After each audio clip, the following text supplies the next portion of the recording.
I'm now joined by the phenomenal Ashland Craft all the way in Tennessee. How are you, Ashland? I'm doing so well. How are you? I'm doing fantastic, thank you. It's starting to get Good. nice because it's nighttime here, but it's starting to get like where the light nights are coming in. Oh, nice. Yeah, we're like midday right now, so that's amazing. So it's starting to become a bit where you get to see summer's coming in for the first time as well. Yes, yes, definitely. And Sorry. so the first question that like we'll love to start with asking everybody is, so where did it all begin for you? And where did your love of music and your journey into career come from? Where it all began, I've always sang. It's always been something that I've known more than anything else. But I sang in church, sang in daycare, and then that kind of led the way for me to eventually learn guitar, piano, and then led me here to Nashville. So I've always loved music. There's never been any doubt that it was what I was supposed to do. So I just kind of followed that into where basically just wherever it took me. And you grew up in Carolina as well. So Yeah. what was some of the like what was the country music scene down there like? So yeah, I grew up in South Carolina. There was some of a music scene. It wasn't very large, so I did have places I could go and play gigs and open for other artists, but I didn't necessarily have like a place where I could go to maybe hone in on my craft a little bit more. It was a lot more of entertainment and just, drinking and having fun. But so I think that's why I really decided to take a leap of faith and move to Nashville so I could actually make a career out of it. So it was a fun spot to live, but definitely I need a little bit more than South Carolina could offer, I guess. And before like people started recognizing your name through music and stuff, you appeared on The Voice as well. So Yes. how was that process and being part of like Team Miley Cyrus as well? Yeah, The Voice was awesome. It was kind of my first step into TV and competitions, I guess. So I think, 21. I just turned 21. And it was a great time. I met so many amazing friends during that whole process. I felt like I kind of learned how to come into my own a little bit more and present myself on stage. But ultimately, I think the biggest benefit of all that was just, creating friends that I still have now and gaining confidence that I don't feel like I necessarily had before. Amazing. And so a couple of years after The Voice, you moved to Nashville in 2019. Um, Yes, like was Nashville always a goal? And when you first got there, what was your first perception of Nashville? a lot. It's a lot. Obviously, coming from a small town, I knew it was going to be a complete difference from what I was used to. But I did love the fact that there was music absolutely everywhere around you. I love that everybody was inspired by music or working with music in some way. So I think that was the biggest asset of moving here was having that little bit of extra push to know like, okay, I can do this. This is a real career, and there are people here who actually take it seriously. So it was definitely an overload at first. Nothing like LA was for The Voice, but it was still a lot, and it has taught me a lot since I've been here. So I love it now. It definitely took a lot to get used to at first. And when you first moved here, like so a couple of weeks ago on the podcast, we had Casey Tyndall on the show, who Yeah. I know is a good friend of yours, and like you were roommates with herself and like Lainey Wilson, and then friends with like Megan Patrick. So how like beneficial was it having like a friendship group like that when you sort of first moved somewhere? It was a blessing because obviously moving here by yourself, you don't know anybody. So it was really cool to see that group of girls kind of like invite me in after, obviously being late to the party. I was the last one to move here, but it was really cool to hear their stories and their inspirations and their trials and tribulations here in Nashville. And I felt like it kind of helped me get through those harder moments a little bit easier, having those girls there who I could rely on and talk to if things went wrong or right. It's really nice to have a support group. So, and a great friendship. Everybody needs that once you move there. That's it. It's like family away from home, really. Yes, yes, and that is much needed when you're in a place where you know nobody. So, because if you don't have that support system, this place can't eat you alive in terms of just the craziness of the industry. So it's important to have people you can lean on. And so one of the first songs that I ever heard of yours, and it remains like one of my favorites because when I first heard it, I was like, "Who is this girl?" Because her vocal ability is like amazing, and that's "Good Old Girls." Oh, nice. And Yeah, it was just so completely different, like when I heard it, like to other stuff that I heard.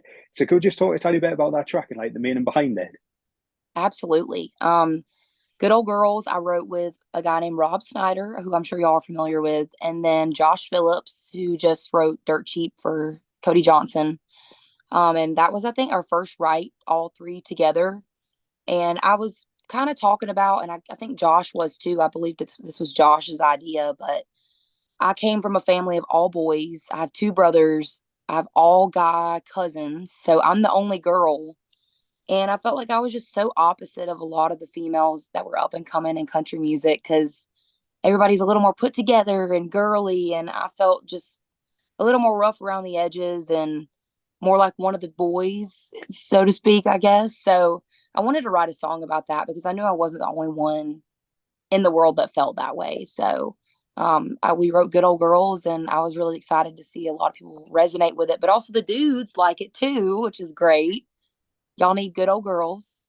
So it's perfect. I know, like you said, it was the first time I'd like heard, and it was like your vocal ability on that just showcased everything, and I was like, yeah, like Ashland's got like such a future, but like behind her now. Thank you so much for saying that. That's a fun one. Uh, yeah. And 2021, like, so you dropped your debut album, Traveling Kind. So how did it feel to finally drop your debut album? Like a long time coming. Um, I never knew when I was going to finally be able to or what that was going to look like, but finally being able to release that out into the world and it be the first major stamp on who I was as a person, I felt like was super important to me because, I mean, obviously these days, music and releasing music is important. The more, the better. So, I just wanted to make sure that whatever I put out as my first for real project was 110% me. There was no confusion. Like, this is what you're going to get. So, that was Traveling Kind for me. And I think it kind of laid a great foundation for more music and more projects down the road. Because you had songs like Make It Past Georgia, which was just like absolutely humongous. And then like obviously Traveling Kind and like having Marcus King feature on the like album as well. Do you have a Yeah. favorite song off the album or does it just constantly change? It constantly changes. I think sometimes it's Leaving You Again. I think that song is really, really inspired by a lot of our past influences. So that one just feels most in tune with what I feel like country music is. But then I mean, just like everybody does, we all have moments in life where we're in a certain type of emotion, and I think that kind of determines which one is my favorite at the time. So I'm just ready to put out more so I can have new favorites. And you also featured on like Hixtape Volume 2 with Brothers Osborne, I Smoke Weed, and what a song that is. So how did you get to be a part of that project? That was very happenstance. That song, I Smoke Weed, I didn't know if I was going to release it, if it was going to be on like a personal project, but I also didn't want to be known as like the weed girl. So, because I feel like everybody kind of gets pegged as something when you release music in Nashville. So, I figured it'd be a good idea to maybe release it on another project that was a little more fun and meant to be taken a little more lighthearted. So, I believe, I want to say Hardy texted me and asked me if I wanted to have that song on Hixtape. And I was like, absolutely. But I obviously we got to find somebody really, really cool to feature on it. So in my mind, that was Brothers Osborne, no brainer. They've been a bigger inspiration for a long time. I've got to tour with them. And I think they just bring a whole nother level of creativity to music. So they were my first pick. Fortunately, we asked and they said yes. I don't know how, but so yeah, then we released it on Hardy's Tape too, and it's been the most successful song out of all of my songs. So I guess I am the girl now, but I won't complain. It's well, like even just having your name amongst like that star-studded lineup, like because he's got volume one, two, and three now. But yeah, just to be a part of like that project must be so special. Yeah, no, as somebody who is still kind of up and coming, it was a big honor to be able to put my name on that project alongside of artists that I really respect. So I'm hoping I hope he keeps doing it. I want to hear more Hicks tapes because they're very creative and I just love the idea. I love Hardy in general. He's awesome. Well, here's an idea for you. If Hardy doesn't release one, I think you and your little friendship group should create one, All I got and you. then yeah, um, and then like we'll be cutting to the royalties of that as well, just coming up with the idea. There you go. Listen, you get a percentage after coming up with that. So your track like Night Owl just came out in October, and it was co-written by Lainey Wilson and Shane Miner.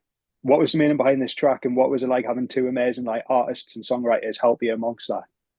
Yeah, so Night Owl was a title that I had had sitting in my phone for a while. Excuse me, my voice is terrible. I had that title in my phone, and I'm a night owl, obviously. I stay up super late. I'm not good at waking up in the mornings.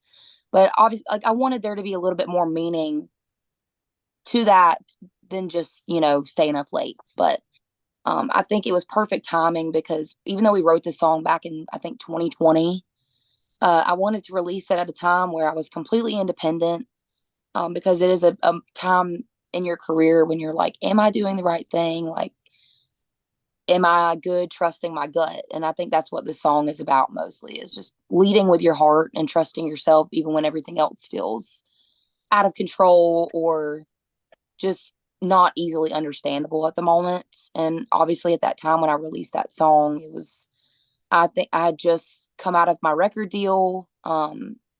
Everything was a little confusing. So, but all I knew was that I love music and I trust my gut when it comes to music that I want to release. And so that was kind of the point I wanted to make with that song, and having Lainey on it and Shane on it was awesome. It's just they are two amazing writers and they go to places that I would never even think of in my head. So they, I think, really brought the imagery and the creativity to this song. So very thankful that they were the two people I got to write it with. Do you think also being in Nashville, like when you're writing songs, it really helps because obviously the talent out there is so amazing and getting to work with people, but it also brings a bit of a competitive edge because everyone just says like the game is just upped when they move there. Yeah, I mean it's definitely it's a challenge. It's a not I don't want to say it's a competition by any means. I just think, there is constantly people fighting for that front runner spot and just trying to get noticed, especially when you just move there. But for me, I just really never wanted to force any of that stuff. I'm very happy with just getting to make music and put it out. So, and I'm just hoping that maybe that will kind of light the pathway to getting a little more recognition. So, I've kind of found peace with that whole side of things as to not make it, a competition or a race. I think everybody has their own journey and their own time for their own right time. So I'm just enjoying the ride, Yeah. to say the Well, one of your tracks that just came out in December was called Hookah. And can we just talk a tiny bit about that? Like, obviously, it had loads of success on TikTok. What was it like? crazy. That's another like older song that I wrote years ago. And I hadn't even been in a publishing deal yet. I hadn't even signed a record deal yet. So this was a very um OG song. Like this was one of the first original ones that I had co-written. And I had mentioned it a couple of times about releasing it over the years. And a lot of Nashville people, like more people in the business, I don't think they really saw it. I don't think they saw the idea or the image. But it's obviously never been meant to be taken seriously, this song. So I don't know. I felt like it was the perfect time to put it out, and it was around the holidays, and the ladies probably need some help at home, so I had to help them out by letting the husbands know. But no, it's just meant to be a fun song, and it's another one of those things where you could just kind of trust your gut and put it out and see what happens. And it ended up being kind of like my first legitimate radio play for a song. So that if that doesn't tell you, just to trust your gut while you're here, I don't know what will. So that was Definitely kind of like an experiment song, but also people online had been requesting it for such a long time. I didn't want to not release it. So I think it did well, Uh, considering. It did, and like honestly, the reaction it got, like it went viral on TikTok, and it's just amazing how like important tools like social media are when used in the right way. That it can really Yeah, like push music out there. absolutely. And I think it more than anything, the most important is the fans and listening to the fans. Nashville can tell you what song they think is going to do great all they want, but if the fans are wanting something specific, that is what matters, in my opinion. So I think you can't go wrong if you're listening to them. Absolutely. And Friday just gone, you and Grant Gilbert released Turn It Down. Yes. So what was it like? How did that come about? And what was it like to work with Grant? Love Grant. I've known him for a while. I've known about him in the Nashville scene. I know he's a Texas artist, which also I love. I just think Texas artists, they have their own thing about them that's respectable. It's just they bring something new to Nashville and it's really cool. But they asked me if I wanted to jump on this song because obviously this one's already been released by Grant individually. But I think they were looking to do a kind of a duet situation. And I had never done a song that was kind of, I guess, like spicy like this. The song is kind of, I don't know. I don't want to say sexy, but it's sexy. And so I just wanted to kind of do something different. And so they asked me to be on the song. And of course, I was like, absolutely. And I love Grant's voice. And Lainey was another writer on this song as well. So obviously, you can't go wrong there. But yeah, it was such a pleasure to work with him in the studio and do a lot of the content that we got. It was a lot of fun days. So I think like both your voices go so well on the track together there. thank you so much. He also has like a raspy, soulful voice. So I love that about him. Absolutely. So I've just got some like quick fire questions sort of thing. So what is your Okay. favorite venue that you've played at? Favorite venue so far? Oh my gosh. Sorry, I'm terrible at rapid fire. Um, ah, I've played so many. There's so many in my head. Oh my gosh. Can we come back to that one? Yeah, we'll come back to that one. I'm not going to say they're going to get any easier. So, Sorry. um, who is your dream collaboration? Dream collaboration, Chris Stapleton. Everybody's answer, but that's me. Or Bonnie Raitt. That would be interesting. Who is the closest person you are close to in country music?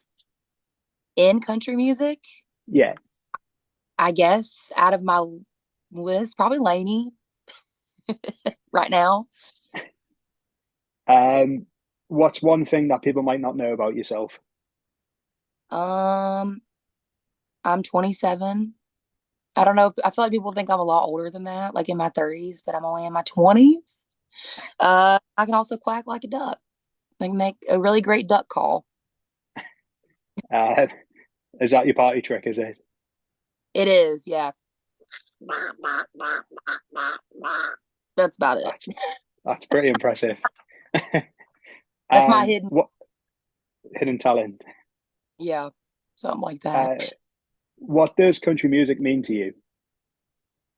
Country music just represents where I come from. It represents how I was raised. But also just like the blue collar way of life, I feel like is a lot of what it represents. So what makes this world go round and what makes it spin. So And finally, what is your guilty pleasure? ee, chocolate or pickles. Two rare things, but those are the two things. Like if I'm having a bad day, if I have one or the other, I'm good. So I think that those are probably pickles more than anything, but it's mostly food. And so I've And got then one final. Oh, sorry. What are you going to say? no, sorry, I was still trying to think about your first question, dadgummit. Uh, I need to like look through my calendar and look at all the names. I think as of right now, I mean, I loved House of Blues in Florida, but I also loved going to Switzerland and playing out there too. So all the venues, final answer. Terrible answer, but until I get to do something cool like Red Rocks, I'm not gonna have I think there's multiple answers to that question. Yeah, absolutely. I'm Um, sorry. I know that's fine. So what has the rest of 2024 got in store for you? So can we expect some new music, potentially a new album? Have you got any like a tour coming up or any other ventures? Mostly new music is what I'm working on this year. I've got a lot of festivals and fairs per usual. Last year was like a crazy year for myself and my team. So um, we're hoping maybe that this year is a little bit more of a focus on projects. Excuse me. I definitely want to do like an EP release. That's kind of in the works right now. I'm working on another single right now to be released. And then hoping top of the year is album number two. So all of that is in the works. We're trying to get it done, do it right. I've got a lot of amazing people that have been helping me the past year. So it's a slow but sure process that I can promise everybody new music is coming. So thanks for your patience more than anything. Oh, well, we can't wait. It sounds like you're going to have like such a busy 2024. And I know we're going to be in Nashville for CMA Fest. So hopefully we might get to see you playing at the Yeah. festival or in and around some bars. So, Hey, y'all just hit me up. I'll meet y'all wherever. Would love to see y'all. and hopefully we'll get you across to the UK as well. Please, I've had so many people asking when I'm coming over there. So y'all just let me know and I'll be there. Let's make it I mean, happen. Lainey's performing in April, I think. So you should just Yeah. hop on, just drop her a text. I know. I just need to jump in our suitcase and they'll never know. Exactly. But well, Ashlyn, it's been an absolute pleasure speaking to you. You're one of our favorite artists at the minute. Like we just absolutely love your music, and we can't wait to see what the rest of the year's got in store for you. Well, thank y'all so much for keeping up and keeping tabs and wanting to know more. It is greatly appreciated. So I'm very excited for the year. I'll just say that much. And I can't wait to hopefully see y'all in person soon. Yeah, hopefully, if it's not in the UK, hopefully it'll be in Nashville in June. We'll make it happen. Absolutely. Well, watch what you're doing, and I'll speak to you soon. All right. Thank you.